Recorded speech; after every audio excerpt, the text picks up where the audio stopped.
الله الرحمن الرحیم. درنو لیدونکو سلامونه، ستړي مشئ. په نننۍ ځانګړې مرکه کې د ننګرهار د ولایتي شورا رئیس او ځوان سیاستوال ښاغلی احمد علي حضرت له ځان سره لرو. له ده سره په خپرونه کې د افغانستان او پاکستان په دوه اړخیزو اړیکو، د ننګرهار ولایت په وضعیت او د دوی د ورځنیو فعالیتونو په اړه خبرې اترې کوو. رئیس صاحب تاسو ترکلی وایو، ستړي مشئ. مننه. پیل یې که له دې وکړو، په وروستیو کې ولسمشر غني، ډاکټر صاحب عبدالله محب، یو شمېر نورو چارواکو د پاکستان پر ضد ډېرې توندې نیوکې وکړې او ترخې خبرې وکړې. په مقابل کې د پاکستان د بهرنیو چارو وزیر شاه محمود قریشي پارلمان ته په ډېره ترخه وینا کې ویل چې ولسمشر اخر له افغانستان څخه څه غواړي. ستاسې نظر څه دی چې ولسمشر د دغې وینا څخه او د افغان چارواکو دغه ترخو ویناو هدف څه دی او ولسمشر رښتیا هم څه غواړي؟ بسم الله الرحمن الرحیم. سلامونه او نیکې هیلې تاسو د ستاسو د چینل ټول لیدونکو ته. دغه کومې نیوکې چې نن ولسمشر محمد اشرف غني یا ډاکټر صاحب حمدالله محب چې د ملي امنیت صلاحکار دی کوي، دا باید ډېر وړاندې دا خبرې شوې وي. اما متاسفانه هغه وخت سره د وخت حکومت او په شمول د همدې فعلي ولسمشر وخت سره پاکستان سره د نرم سیاست نه کار واغوستو. زما په شخصي نظر باندې که دغه نیوکې پخوا 15 کاله وروسته شوې وي، زه مطمئن یم چې دغه حالت به په افغانستان کې نه وي. دا موضوع به یو طرفه شوې وي، یا د جنگ د لارې، یا د خبرو د لارې، یا د جرګې د لارې.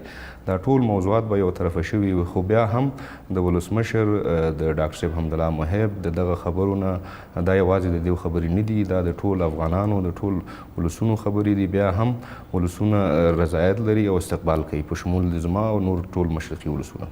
یعنې تاسو وایئ چې د پاکستان خلاف د نرم سیاست پالیسي په کار نه ده، همدغه ډول د توند سیاست پالیسي؟ بالکل، همدغسې څه رقم چې کومه پالیسي چې د افغان حکومت اوس اختیار کومه پالیسي چې اوس روانه کړې ده، دا کامیابه ده تر پخوا. ځکه چې پاکستان دا ثابته کړې ده چې همیشه افغانستان کې جنگ غواړي، صلح نه غواړي، د افغانستان بربادي غواړي. نو دغه پوښتنې باید پخوا شوې وي. خو بل خوا پاکستان بیا وایي چې موږ د سولې په پروسه کې هم صادقه یو، افغانستان سره دوه اړخیزو اړیکو ته هم ژمن یو، له دوی سره اقتصادي، سیاسي او نورو همکاریو ته ژمن یو. څه فکر کوئ، دا وینا او عمل ترمنځ فرق شته؟ دا خو واضح خبره ده چې ډېر فرق دی. تاسو هم دا اوس وګورئ دغه لغمان ته چې څومره پاکستانیان پکې وژل شوي دي، د شیرزاد و جنگ کې څومره پاکستانیان دخیل دي. پاکستانیان همیشه دوه مخی سیاست لوبوي، مخامخ یو رقم کوي، پسې شا بیا بل پالیسي لري. همدا اوس تاسو وګورئ د طالبانو د مشرانو کورونه چیرته دي، دیو سرمایه گذاري چیرته کوي، بچي چیرته مکتب وي، پټنځایونه چیرته دي، کوم ځای نه حمایه کیږي. او دا لوړپوړي چارواکي چې د القاعده په شمول د طالبانو رهبري وژل کیږي، دا کوم ځای کې وژل کیږي؟ دا ټول هغه خبرې دي چې دا ثابتوي چې پاکستان نه یوازې افغانستان سره بلکې نړیوالې ټولنې سره هم د زړه د خلاصه کار نه کوي.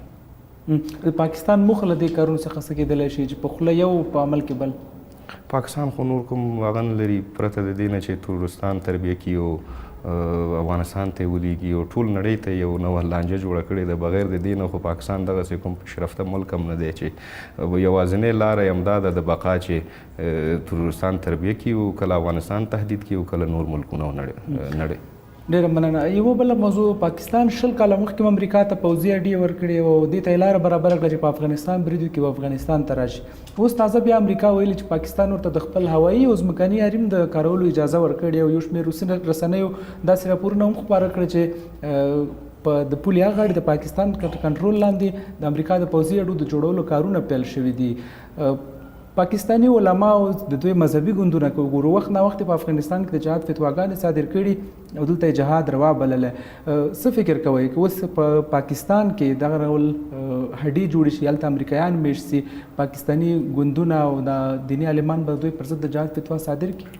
ګوره، پاکستان ته خپل منافع مهم دي او دا کوم تعجب خبره ماته نه ده چې تاسو یې کوئ چې مثلا 20 کاله پخوا هم پاکستان هغې ته امریکایانو ته اډې ورکړلې د طالبانو په خلاف. هغې ته خپل منافع مهمې دي. هغه وخت کې طالبان یې وروزل، تربیه یې کړل، افغانستان یې پرې ونیو. خو بالاخره چې کله امریکا فیصله وکړله چې موږ به افغانستان نیسو، طالبانو نه به یې پاکو، اولنی ملک پاکستان و چې د امریکا حمایت یې وکړو. هغه وخت سره ځکه امریکا پاکستان ته پیسې مهمې دي. هر چا چې پیسې ورکړلې هغه دې ته نه ګوري چې دا طالب دی او دا داعش دی او هغې ته خپل منافع هغه 20 کاله مخکې په دغه کې ګټه وه، اوس 20 کاله وروسته وخت را رسېدلی دی چې یو ځل بیا هغې ته اډې ورکړي امریکا ته او خپل اقتصادي مشکلات او ستونزې حل کړي. او پاتې شو د فتوی خبره چې پاکستاني هغه ورکوي. نو تاسو وګورئ د پاکستان کې د جسم فروشۍ آزاد بازارونه دي چې دولت ښکاره ټیکس اخلي ترېنه. هغو د شرابو فابریکو ته اجازه ورکړې دی، هغې نه هم دوی ټیکس اخلي. نو اوس به وګورو چې پاکستاني ملایانو څه موقف دی. دې کې انتظار به وباسو چې آیا واقعا دیو جهاد پاکستان کې اوس روا بولي که نه، د دیو ایمان به اوس معلوم شي دی نه وروسته. حکومت خپله هم له اسرائیل او امریکا او یو شمېر نورو هیوادونو سره قوي اړیکې لري. پاکستان باندې بحث کول په دې خبرو کې زه فکر کوم پاکستان ټولو ته معلوم دی چې د اسلام په نامه یو تور داغ دی. صحیح. نو هغه نه شرم پیژني نه بس ټول دنیا کې یو هرج مرج پیدا کړی دی. په دې کوشش کې دی چې اسلام ته څنګه ضربه ورسوي د پیسو په مقابل کې او مسلمانان څنګه ووژني. دا هغو ملایانو ته معلوم دی. یو ښار کې چې علني د جسم فروشي بازار یو ته هغې نه ټیکس اخلي او دعوه د جهاد کوي، نو دې سره به زه څه منطق ویم؟ دا باید د هغو ملایان په دې خبره پوه شي. همدا اوس هم امریکایان څه کوي، هلته خو چینایان اوسېږي که نه، 14,000 چینایان اوسېږي، اډې شته دی. د دنیا هغه څومره چې ګنده کارونه دي، اسلام خلاف کارونه دي، هغه ټول پاکستان حکومت هم کوي او په علني ډول هلته په بازارونو کې کوم کار چې اسلام خلاف دی هلته روان دی. یو شمېر افغانان اوس هم د جهاد تر نامه لاندې دوی غولول کېږي او دوی ته ویل کېږي مثلا چې جهاد دی او د امریکا پر ضد او د افغان حکومت یا نورو پر ضد د پاکستان له لورې لمسول کېږي یا د پاکستاني علما له لورې. لکه څنګه چې تاسو یادونه وکړه چې د پاکستان کې د طالبانو مرکزونه دي. څه فکر کوئ کله چې مثلا امریکایان له افغانستان څخه ځي هلته د افغان طالبان او یو شمېر نور هغه کسان چې د حکومت پر ضد اوس وسله راجګه کړې دریځ به بدل شي؟ نه، زه فکر نه کوم چې پاکستان دریځ د افغانستان په مقابل کې هیڅ کله هم بدل شي. دلته ډېر مسایل دي. پاکستانیانو ډېر ظلم زیاتی کړی دی په افغانانو باندې. بل مهمه موضوع د ډیورن لاین موضوع ده. تر څو چې دغه موضوع زموږ او د پاکستان ترمنځ معلوم نشي دا خبرې چټي دي، زما په نظر فضول دي، هسې د وخت ضایع دی. ټولو نه مهمه مسله زموږ د سیمه خاردار او د ډیورن لاین مسله ده چې دا مسله حل نشي زموږ مشکل پاکستان سره نه حلیږي هیڅ وخت. د ډیورن لاین وخت پوره شوی خو افغان حکومت وایي چې قرارداد ختم دی او په رسمي ډول حکومت نه پیژني. حکومت وخت نه وخت ویلي چې پریکړه به ولسونه کوي. تاسې د ولس د استازي په توګه په ننګرهار کې ولته د ټولې اغاړې او دې غاړې د خلکو هغه احساسات او نظر که په دې اړه راته وایي چې خلک څه احساس او څه نظر لري په دې اړه؟ د افغانستان ټول ولسونه کوم ډیورن لاین په نامه چې کومه کرښه یادیږي یا کوم سیمه خاردار چې پاکستان په دې وروستیو کې په سرحدي ولایتونو کې تیر کړی دی یا کوم ګیټونه یې نصب کړي دي هلته، دا د افغانانو ته د منلو وړ نه دی. دا یې ښه صحیح په زوره تیر کړی دی چې کله هم د افغان حکومت یا د افغانانو زور ورسېدو انشاءالله دا خو بیا د یو ساعت کار دی. دا به ټول راټولو او په ټول عمر کې به حکومت د دې صلاحیت نه لري چې دا کرښې خبره هم حتی هغې سره وکړي. دا د ولسونو کار دی چې کله د خیر افغانستان کې آرامي راغله، صلح راغله، بیا به د دې حساب کتاب هغې سره کوو. د ننګرهار ولایت او په ټوله کې د مشرقي د نامنوي په اړه راته وایي چې لامل یې څه دی؟ یو شمېر ولایتونه لا هم نام نه دي. ښه مثال لغمان ورکولی شي چې په وروستیو کې پرې ډېر قوي بریدونه وسو او حتی چې دښمن یا طالبانو یې د سقوط پلان هم درلود. لامل خو بیا هم دا پاکستان دی، ځکه موږ 100 کیلومتره مشرقي ولایتونه پاکستان سره خلاص هغه لرو، سرحد لرو. صحیح دی هلته د یو سیمې خاردار هم تیر کړی او ښه بهانه یې دا جوړ کړی دی د سیمې خاردار د تیرولو چې دې خوا نه موږ دا تروریستي ډلې نه پرېږدو چې افغانستان ته داخل شي. اما ډېرې ځایونو کې دیو دا سیمې خاردار قینچي کړی دی، تونلونه یې والي دي. طالبانو ته دا موقع د پاکستان حکومت او د پاکستان فوج برابر کړی دی چې په اسانه توګه کولی شي چې پاکستان نه بغیر د کوم مشکل نه افغانستان ته را داخل کړي. سره د وسلو یو مشکل خو دا دی، نږدې هم دی ورته، مالي امکانات هم ډېر ورکوي ورته. بل مشکل په مشرقي ننګرهار کې مخصوصا د پوډرو قاچاق دی چې د پوډرو د موادو مخدرو قاچاق کیږي چې دی کې ډیر خلک د مرکز څخه هم دخیل دي او دغه ثبوت او شواهد ما مرکزی حکومت ته په لاس ورکړي دي چې دی باندې انشاءالله ډیر ژر اجرات کیږي. بل مشکل د معدنو قاچاق دی چې خلک معلوم دي چې څوک یې کوي څوک یې نه کوي. بل مشکل د هغې د فساد اداري دی چې مشرقي ولایتونو کې مخصوصا په ننګرهار کې. بل مشکل بېروزګاري هم جوړ کړی دی چې خلکو ځوانان فارغه دي ټول یا که څوک تعلیم نه لري خو هغې ته خو نور هم ډېر مشکل دی چې یو سړی چې 2 ډیپلومه په لاس لري هغه ځان ته کار نشي پیدا کولی نو هغه څوک چې بیچاره سواد نه لري نو هغې ته خو بیا ډېر مشکل دی. یو لامل یې دا دی. معدن تر کومه کچه د نامنۍ د لامل کېدلی شوی علت څه دی؟ معدنونه حکومت فکر کوم قرارداد ورته لري او په رسمي پروسیجر باندې ویستل کېږي تر شا یې څه دي؟ ګوره معدن او مواد مخدر هغه شی دی چې طالبانو ته یو انرژي ورکوي. همدې د لارې نه ټول امکانات برابروي، پیسې برابروي، حتی ISI دې کې دخیله ده، په همدې لارې نه تجارت کوي، همدې نه زموږ معدن او پیسې پیدا کوي او بیرته همدې باندې افغانان وژني یا زموږ ملي اردو شهیدان کوي. نو ټولو نه غټ لامل چې دی د پوډرو او د معدنو قاچاق دی په مشرقي کې. د دې مخه باید ونیول شي. راځم ستاسو پوښتنې ته چې تاسو ویلي چې پروسیجر د لارې ځي. ولسمشر محمد اشرف غني فقط یو فرمان ورکړی چې هغه شته کوم چې پروت دی معدن چې پراته دي یو میاشت کې دننه بس هر چېرته یې چې وړئ دغه دې ځای نه ویسئ.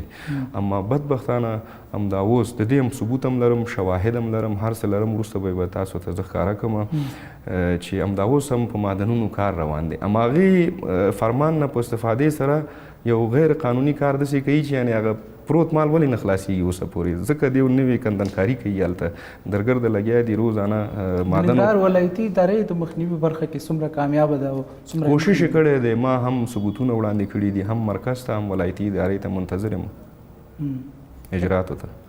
څه فکر کوئ مخنیوی به وسي؟ چې تر څو مخنیوی د پوډرو او د معدنو قاچاق ونشي مشرقي کې جنګ نه خلاصېږي. ویل کېږي چې په ننګرهار کې ستاسې په شمول څو کورنۍ او محدودو کورنۍ په هر څه کې لاس لري او والیان د دوی له همکارۍ پرته هېڅ هم نشي کولی. د خلکو دغه ادعا تر کومه پورې سمه ده؟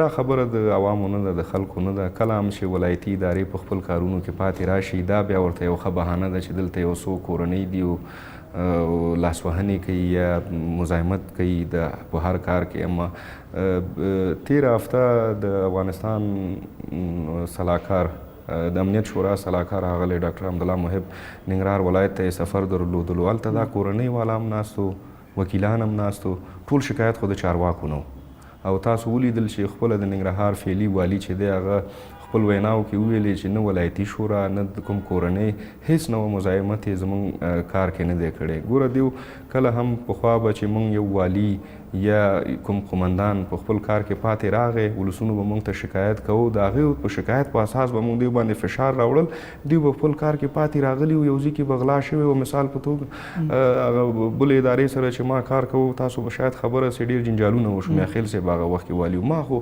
امنیت په سر ورسره جنجال کړی و. میاخیل صاحب یو وخت موضوع فیسبوکي پوسټونو ته مو ویستله او څه لیکنې یې مو کړې د ولایتي شورا بعضې وکیلان یې مشخص کړ په هغې برخه کې مطلب دی وایي چې دیو شخصي غوښتنې لري. کومې شخصي غوښتنې؟ آیا دغه کوم نامني چې په ننګرهار کې په روز کال و دا شخصي غوښتنې وي؟ روزانه ښار کې خلک نه وژل کېدل، خلک نه ترور کېدل، خلک نه اختطاف کېدل. او یوه بېلګه یې زه تاسو ته خو د هغوی تور بیرته همدا و چې په همدغه نامنیو کې دغه خلک لاس لري.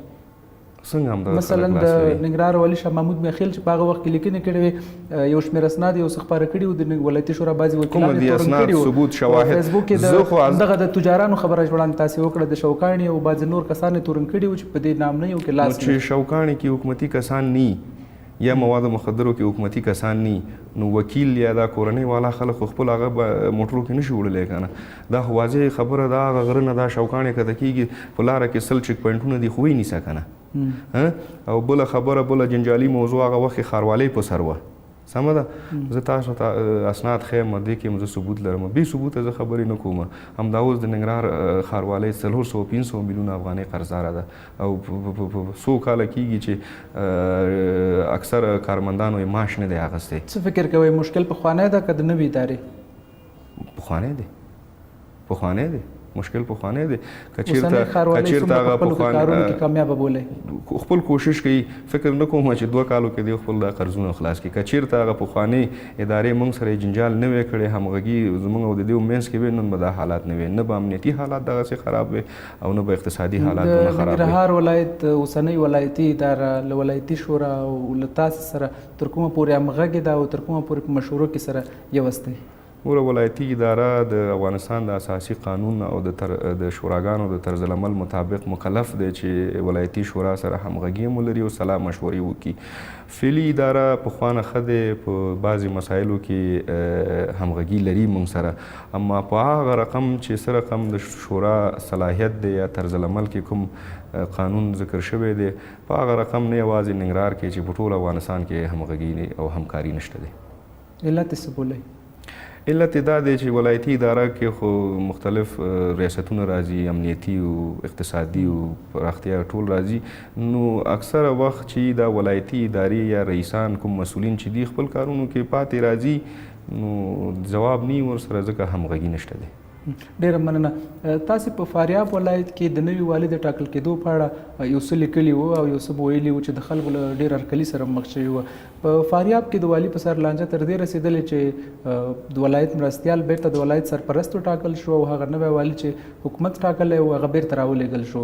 د جنبش ګوند او په ټوله کې پخواني والي فایق ته د حکومت له لورې سناتوري هم ورکړل شوه مډال هم ورکړل شو. څه فکر کوئ د جنبش ګوند مشر عبدالرشید دوستم چې د ولسمشر له لورې د دوی د مارشال کېدو فرمان مني خو کله چې دغه حکومت بیرته د دوی لپاره والي ټاکي نه یې مني علت یې څه ده؟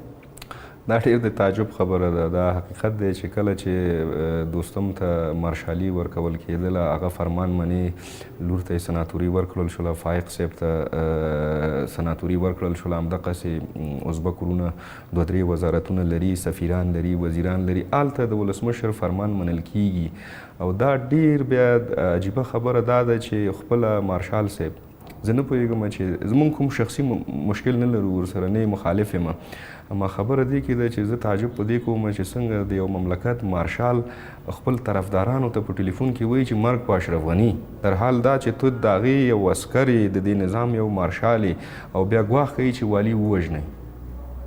یعنې دا والي خو د اسمان نه دی راغلی همدې ولسمشر چې توی ټاکلی هم هغه یې ټاکلی دی. دا کار باید نه وی شوی. دا خو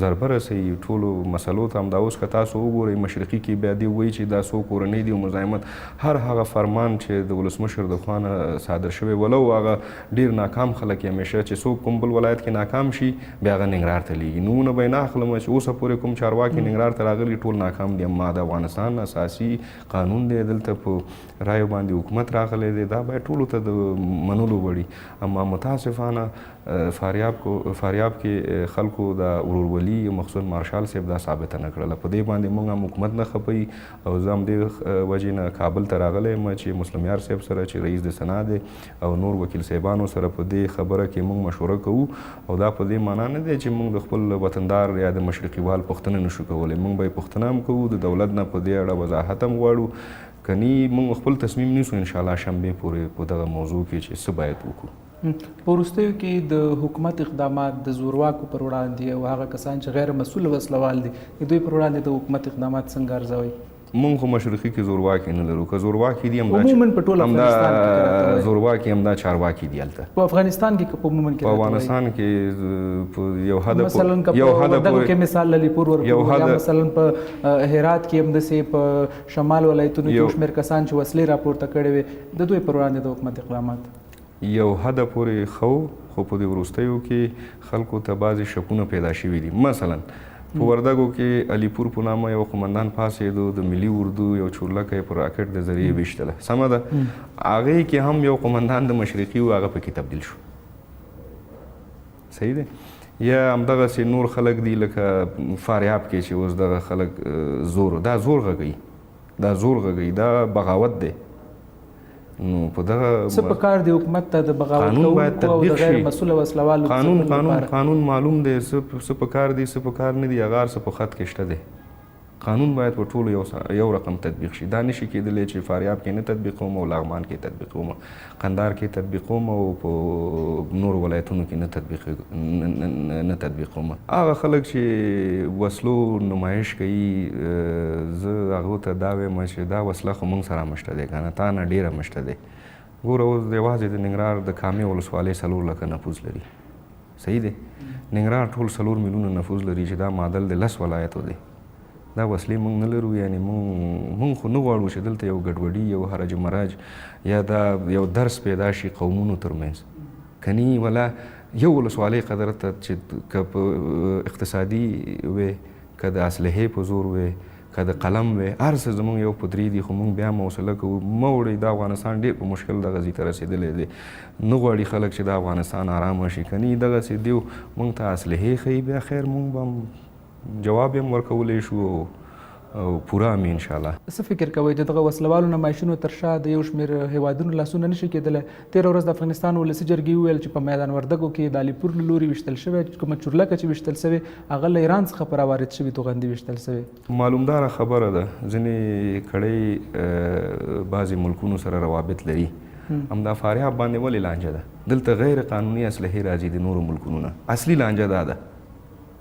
غیر قانوني دا وسلې چې ګوري دا ټول دا شاوخوا ملکونو راځي، دلته په غیر قانوني توګه بیا شمال کې او نورو ولایتونو کې دا تقسیمیږي. اصلي جنګ په دغه باندې هلته چا سره چې مرز لري هماغه. ډېره مننه. د سولې موضوع ته که راشو، د ولسمشر غني اوسنی انعطاف د سولې په خبرو کې او د ولسمشر غني د موقفګیري څنګه ارزوئ؟ همدومره انعطاف چې طالبانو ته یې کړی بس دا وکړه، له دې نه نور هم نرمي پکار ده؟ زما په نظر چې څومره انعطاف ولسمشر محمد اشرف غني د طالبانو په وړاندې ښودلی همدومره کفایت کوي، همدا بس دی. ځکه چې بندیان یې خوشې شول، یو څه نور واړه او غټ شرایطونو هغه یې ومنل شو، اما بدبختانه متاسفانه طالبانو بالکل حسن نیت ونه ښودو. نو زما په شخصي نظر باندې ولسمشر او د افغان حکومت او د افغان ولس خپل انعطاف ښودلی دی، همدومره کفایت کوي. دې نه وړاندې فکر کوم ضرر به وکړي او فایده به ونه رسي موږ ته. د طالبانو یوه بله غوښتنه د دوی د پاتې 2,000 بندیانو د خوشي کولو ده او دوی غواړي چې دا بندیان هم خوشي کړي. حکومت ته څه پکار دی په دې برخه کې؟ د 15,000 بندیانو خوشي کول بس نه و، که اوس اړتیا ده چې دا نور هم ورخوشي کړي؟ زما په نظر که چیرته دې ځل ته د طالب بندیان خوشي کېږي د مشروط ډول باندې به خوشي شي. ځکه افغان حکومت لکه څنګه چې ما مخکې ویلو خپل حسن نیت ښودلی، 15,000 زندانیان یې خوشي کړي او نور شرایط یې منلي، حتی د وخت نه مخکې انتخابات یې منلي. هر هغه شرط چې طالبانو وړاندې کړی د حکومت د خوا نه منل شوی دی، اما هغو د خوا نه بیخي شین چراغ نه لیدل کېږي. زما مشوره دا د حکومت ته او دا د ولسونو خبره هم ده، زما خبره نه ده. زه چې دلته تاسو سره خبرې کوم دا احمد علي نه دی، دا ولایتي شورا رئیس غږیږي تاسو سره د ولس په نمایندګۍ باندې. که چیرته دی خوشي کېږي مشروط ډول باندې دی خوشي شي. اول د ډزبنو کې ګوره موږ او تاسو افغانان د جرګې په اصولو پوهېږو. کله چې د 2 کسانو لانجه شي میز په سر کښېني باید هغه پخواني اختلافات د دې منځ کې نه سمه ده. نو چې کله دیو شین چراغ وښودو چې موږ ډزبند ته آماده یي، بیا که 2,000 لزره د خوشي کړي. اما فعلي حالاتو کې دا نقص ښیي. دا ځکه نقص ښیي، زه تاسو ته یو مثال وایم. شیرزادو کې جنګ و، اوس 3 میاشتې مخکې کله چې ما قومندان د لیوا ته زنګ و، ما ولې څه مشکل دی؟ وایي مشکل دا دی چې هلکان جنګ نه کوي، دا د اردو. ما دلیل یې وایي دا دی چې وایي چې هسې هم تاسو خوشي کوئ نو موږ پرې ولې شهیدان کوئ چټي؟ یعنې د سرتېرو مورال ورسره ضعیفه کېږي. معلوم واضح خبره ده. هغه صورت کې باید 2,000 نه 80,000 دې خوشي شي په مشروط ډول، چې تر څو طالبان اوربند ونه کړي افغانستان کې باید یو بندي هم نور د طالبانو خوشي نه شي. ځکه چې دوی سمدستي د زندان نه خلاصېدو سره اول خط کې جنګېږي او زیاتره وژل شوي هم دي بیا په لومړي کرښو کې. طالب څومره باصلاحیت او خپلواک دی؟ هیڅ صلاحیت نه لري. ټول صلاحیت پاکستان اردو او آی اس آی سره دی. هیڅ نوه صلاحیت نه لري. خپلواک نه دي. خپلواکۍ خبرې کوي. دا خو چې میډیا کې کوي نو دا حقیقت نه دی. نو څنګه دا حقیقت نه لري؟ هغه خپلواک نه دي. هغه پاکستان چې هغه ریموټ پاکستان سره دی. کوم چینل چې نیسي په هماغه نیسي ګوري. وروستیو کې پاکستان ته څه پیغام لرئ؟ په وروستیو پاکستان ته پیغام دا دی چې په دې 10 کاله جګړه کې د ډېر افغانان شهیدان کړل، ډېر د یتیمان کړل، کورونه دې ورته ټول در بدر. د افغانستان کې چې کوم حالات نن دي دا ټول د پاکستان د برکته دی. مونږ چې زمونږ ولسمشر یا عوام چې نن هم تا ته د دوستۍ لاس درکوي، په دې باید ته شکر وباسې، ډېر باید شکر. ځکه زمونږ ټول مملکت د تر په در او خاورې په سر کو همدا د پاکستان د برکته او دې نه وروسته افغانان همداسې غلي نه کیني که 10 واره دې وکړي یو وار خو به زموږ هم برابر شي او داسې موږ هم نور غلي نه کینو او آخري پیام همدا دی که دوستي کې دوستي وکړه موږ په هر رقم خوشحالي که دوستي کې دوستي وکړو که دښمني کې هغې ته موږ تیار د زاویه نیوز درنو لیدونکو د ننګرهار د ولایتي شورا رئیس احمد علي حضرت سر مو د افغانستان او پاکستان د اړیکو د افغان سولې پروسې او د دوی په فعالیتونو مرکه واورېده په دې هیله چې خوښه شوې وي تر بیا د الله